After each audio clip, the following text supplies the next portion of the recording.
नमस्कार। क्रिकेट की दुनिया में ना एक बहुत बड़ा भूचाल आ गया है। ऐसा जिसने सबको सच में हिलाकर रख दिया है।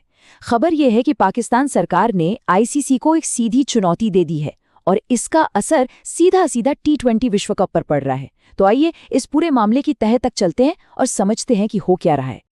तो सबसे बड़ा सवाल यही है, आखिर वो क्या वजह है कि पाकिस्तान भारत के खिलाफ टी20 वर्ल्ड कप का अपना मैच खेलने से मना कर रहा है। मतलब इतना बड़ा, इतना जोखिम भरा फैसला क्यों लिया गया? देखिए, ये सिर्फ एक मैच की बात नहीं है। इसके पीछे ना एक बहुत बड़ी और काफी उलझी हुई कहानी है। तो चलिए सबसे पहले पाकिस्तान के इस चौंकाने वाले और कह सकते हैं रणनीतिक फैसले की परतों को एक एक करके खोलते हैं।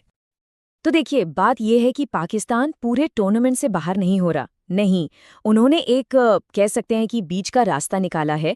वो टूर्नामेंट में तो रहेंगे, लेकिन भारत के खिलाफ जो मैच है वो नहीं खेलेंगे, उसे सीधे सीधे गवा देंगे। ये एक बहुत ही सोची समझी, एक तरह की पॉलिटिकल गुगली है, जैसा कि इस मामले से जुड़े सूत्र बता रहे हैं। और इसमें एक दिलचस्प बात और भी है। शुरू में खबरें ये आ रही थी कि पाकिस्तान शायद पूरे के पूरे टूर्नामेंट का ही बहिष्कार कर देगा, लेकिन ऐसा लगता है कि आईसीसी की चेतावनियों के बाद उन्होंने अपनी रणनीति बदल दी और सिर्फ भारत के खिलाफ मैच का बहिष्कार करने का फैसला किया। तो सवाल ये उठता है कि आखिर पाकिस्तान ने ऐसा किया ही क्यों? इस फैसले की जड़ें ना एक दूसरे विवाद में है और इसका कनेक्शन बांग्लादेश से है। ये पूरा मामला एक डोमिनो इफेक्ट जैसा है। आप जानते हैं ना, एक के बाद एक चीजें गिरती गईं। इसकी शुरुआत हुई आईपीएल के एक विवाद से। फिर बांग्लादेश ने एक मांग रखी, आईसीसी ने उसे मानने से इनकार कर दिया और फिर आखिर में पाकिस्तान ने विरोध में ये इतना बड़ा कदम उठा लिया। तो हुआ ये कि बांग्लादेशी खिलाड़ी मुस्तफिजुर रहमान को कथित तौर पर भारत सरकार के दबाव में केकेआर की टीम से हटा दिया गया। अब इसके जवाब में बांग्लादेश ने मांग की कि भाई टी20 वर्ल्ड कप में हमारे मैच भारत से बाहर कराओ। आईसीसी ने ये मांग मानी नहीं, तो बांग्लादेश ने क्या किया?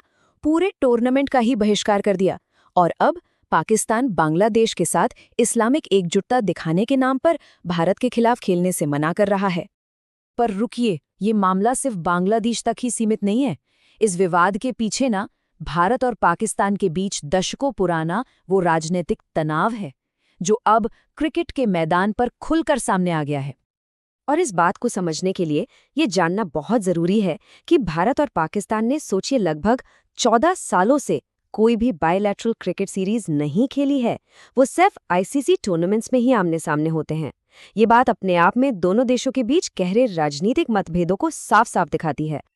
अब जो स्रोत हैं वो इस पूरे मामले को दो राष्ट्रीय विचारधाराओं के टकराव की तरह देख रहे हैं। एक तरफ भारत पर क्रिकेट में एक खास एजेंडा चलाने का आरोप लगाया जा रहा है, तो दूसरी तरफ पाकिस्तान इसे इस्लामिक एकजुटता दिखाने के एक बड़े मौके के तौर पर इस्तेमाल कर रहा है। अब देखिए, आईसीसी का ना एक बहुत साफ नियम है कि किसी भी देश की सरकार क्रिकेट बोर्ड के काम में दखल नहीं दे सकती, बिल्कुल नहीं। लेकिन इस मामले से जुड़े सूत्रों का दावा यह है कि यहाँ पर भारत और पाकिस्तान दोनों की सरकारों ने इस नियम को तोड़ा है।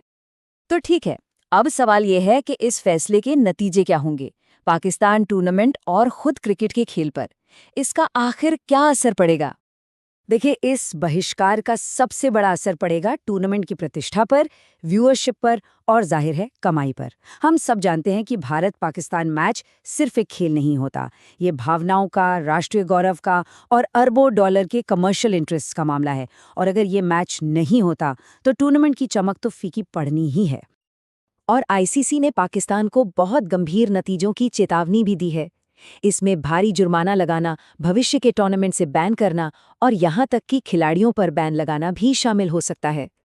लेकिन इन सारी धमकियों के बावजूद पाकिस्तान अपने फैसले पर अड़ा हुआ है, एकदम टस से मस नहीं हुआ। इससे ये बात तो बिल्कुल साफ है कि उन्होंने संभावित बैन के ऊपर अपने पॉलिटिकल मैसेज को ज्यादा अहमियत दी है। तो चलिए आखिर में ये सोचते हैं कि इस बढ़ते संघर्ष का वर्ल्ड क्रिकेट के भविष्य पर क्या असर होने वाला है। क्या ऐसा हो सकता है कि ये घटना आईसीसी के अंदर ही एक बड़ी राजनीतिक लड़ाई छेड़ दे? कुछ जानकारों का तो ये भी मानना है कि हो सकता है दूसरे देश भी भारत के कथित दबदबे के खिलाफ एकजुट हो जाएं और मौजूदा आईसीसी लीडरशिप के खिलाफ ही एक मोर्चा खोल दे। इस पूरी कहानी को हम स्रोत के इसी एक शक्तिशाली विचार के साथ खत्म करते हैं। ये एक बहुत ही दुखद हकीकत है कि क्रिकेट, जिसे कभी जेंटलमैन्स गेम कहा जाता था, वो अब राजनीतिक खींचतान का एक अखाड़ा बनता जा रहा है। सच में ये सोचने वाली बात है कि इस खेल का भविष्य आखिर क्या होगा।